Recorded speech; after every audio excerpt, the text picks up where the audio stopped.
Hoy te platicaré del cómo encontraron a Jocelyn, la menor de edad desaparecida en Acapulco, de la desaparición de un representante empresarial en Puerto Vallarta y del aseguramiento de binomios de la Guardia Nacional en el Aeropuerto Internacional de Toluca. Bienvenidos al Caporal del 22 de mayo. Comenzamos.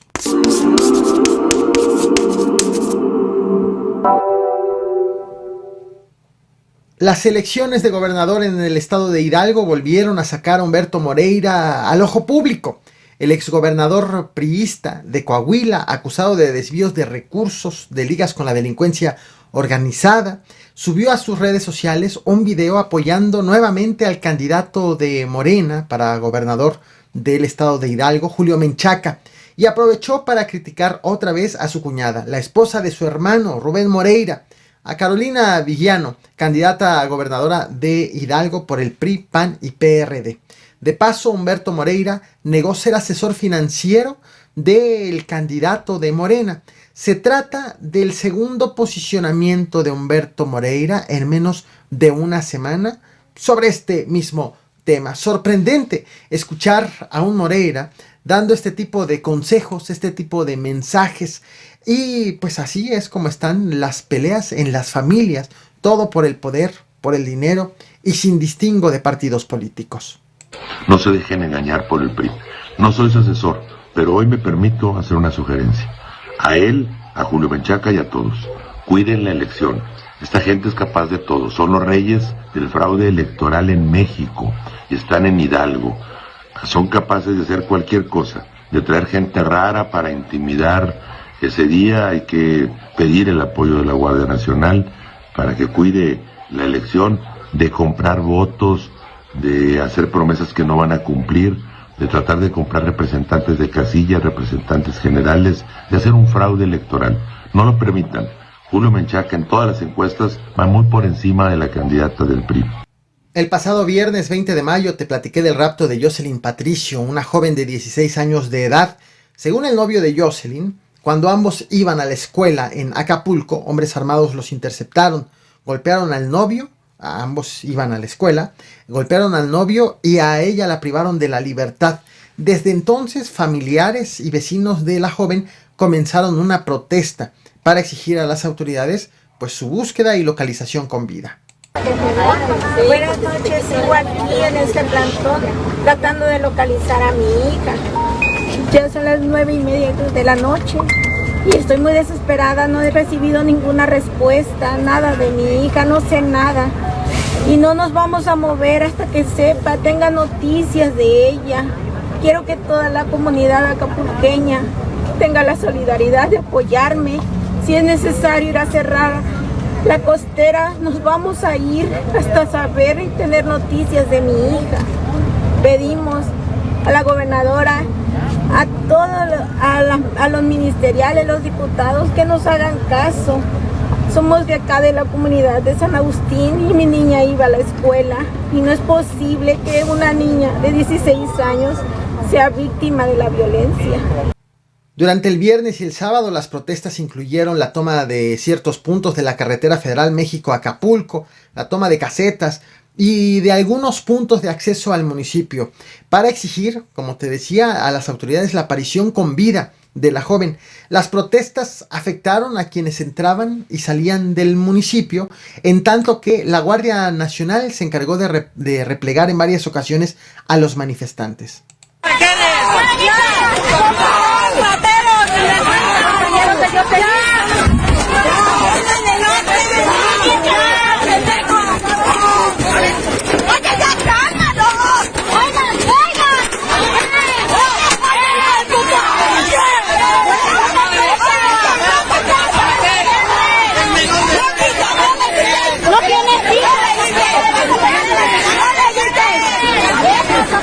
Ante las críticas por estas intervenciones, la gobernadora de Guerrero, la morenista Evelyn Salgado, aseguró que no reprimirá a los manifestantes y la Fiscalía Estatal ofreció $1 millón para quien diera información sobre el paradero de Jocelyn que permita su rescate. Finalmente, a las 6:30 de la mañana de este domingo 22 de mayo, el papá de Jocelyn llegó a las instalaciones de la Fiscalía en Acapulco acompañado por su hija. Según informó esto la vocería de la Fiscalía Estatal, la menor apareció con el uniforme de la escuela y ya está recibiendo en estos momentos atención médica. Más tarde fue ofrecida una conferencia de prensa por la Fiscalía. También estuvo la gobernadora y estuvieron los padres de Jocelyn. Ahí informaron que hubo más de 250 elementos de seguridad que fueron desplegados para dar con la joven. También informaron que seguirán la investigación para dar con los responsables. Atención, no se habló de que el hallazgo de la joven haya sido producto de un operativo o un rescate, sino que de pronto ambos, la hija y el papá, llegaron juntos a las instalaciones de la Fiscalía para notificar de la aparición de la joven. No hay detalles de cómo apareció, pero las investigaciones continúan. Yo soy la mamá de la niña, agradeciéndoles a todos las autoridades, los acapulqueños, toda la gente que estuvo conmigo apoyándome, nuestros amigos, familiares, vecinos, compañeritos de mi hija, que gracias a Dios ya está con nosotros sana y salva. También por respeto a la integridad de mi hija, yo pedí a la Fiscalía que no divulgue detalles para no entorpecer la investigación. Desde el pasado viernes 20 de mayo está desaparecido el empresario Fernando Pineda Trillo. Según han informado sus familiares, la última vez que se le vio fue tras reunirse en el Ayuntamiento de Puerto Vallarta, Jalisco, con autoridades municipales. Fernando Pineda es presidente de la Asociación de Restauranteros y Bares del Malecón del Puerto. Es vicepresidente también de la Canirac para esa zona de Puerto Vallarta y, según aseguran sus familiares, da empleo a más de 150 personas. Aunque él no es originario de Puerto Vallarta, el empresario lleva más de 30 años trabajando en ese municipio y ha servido para las autoridades municipales, principalmente como enlace con las empresas, con los empresarios. Hasta este domingo 22 de mayo, la Fiscalía de Jalisco no ha informado de avances en las investigaciones. El día de ayer sábado se levantó la denuncia correspondiente en la Fiscalía de Puerto Vallarta y donde brindamos información sobre algunas líneas de investigación. Esperamos y exigimos que ya se esté trabajando. Este sábado 21 de mayo en San Pedro Cholula, en Puebla, la activista Cecilia Monzón fue asesinada por hombres armados que la alcanzaron cuando ella conducía sobre Camino Real a Momoxpan. Ella militó en el PRI, pero fue más conocida por su trayectoria como activista. Era abogada con especialidad en Derecho Penal, perteneció al Club Rotario Internacional, tanto en Puebla como en Barcelona. Formó parte de Equivermus, una organización de jóvenes con valores, así se definen.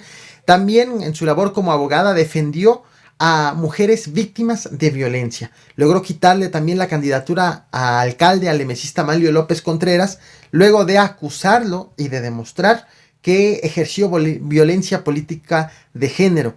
Este domingo 22 de mayo, mujeres acudieron a la sede de la Fiscalía Poblana para exigirle a las autoridades que este crimen sea investigado como feminicidio.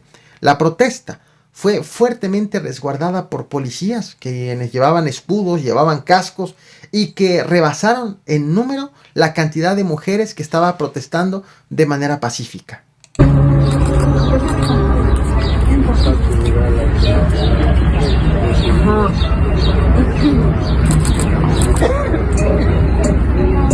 El pasado viernes 20 de mayo te traje a este canal este video que estás viendo en pantalla. Binomios caninos de la Guardia Nacional detectaron en una empresa de paquetería y mensajería más de 100 piezas de dulce pelón pelo rico con cannabis oculta en su interior.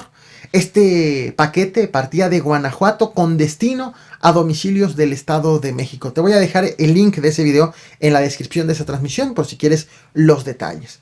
2 días más tarde, este domingo 22 de mayo, la Guardia Nacional ha informado de otro aseguramiento un tanto similar, pero ahora en el Aeropuerto Internacional de Toluca, capital del Estado de México. Te muestro imágenes mientras te comparto lo ocurrido. Binomios caninos hicieron una revisión a una empresa de mensajería y paquetería asentada en el aeropuerto. Los perros se encargaron de olfatear los paquetes que serían enviados y se interesaron en 8 paquetes. Estos fueron ingresados a una máquina de rayos X, en donde advirtieron de la presencia de una sustancia blanca y granulada. Abrieron uno de los paquetes y dentro encontraron 8 bocinas.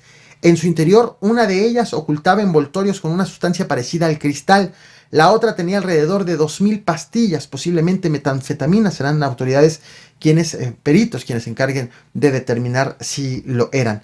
En diferentes cajas se encontraron bolsas con hierba, 3 armas de fuego, 2 cargadores abastecidos. Las sustancias y las pastillas partían del Estado de México con destino a los estados de Colorado, Ohio y California en Estados Unidos, en tanto que las armas largas y los cargadores partían del Estado de México con destino a diferentes domicilios en el Estado de México mismo y en la Ciudad de México.